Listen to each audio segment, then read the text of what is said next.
Petra لبنان میں واقع ہے۔ یہ جگہ پہاڑوں کو کاٹ کر بنائے ہوئے محلات کی وجہ سے دنیا بھر میں مشہور ہے۔ پیٹرا اس شہر کو کہتے ہیں جو چٹان کو تراش کر بنایا گیا ہو۔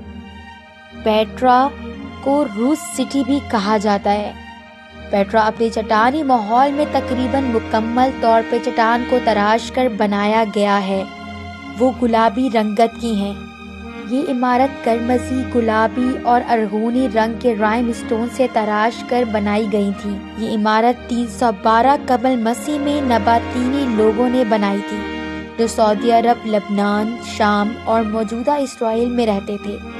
اب یہ جگہ لبنان کی پہچان ہے اور وہاں کا سب سے بڑا سیاحی مقام ہے۔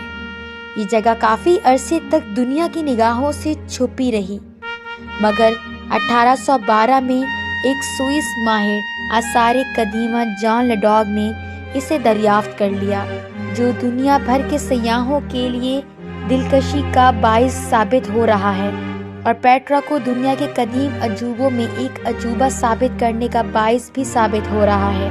ایک معروف امریکی میگزین کے مطابق پیٹرا ان 28 جگہوں میں سے ایک ہے جنہیں آپ کو مرنے سے پہلے ضرور دیکھنا چاہیے۔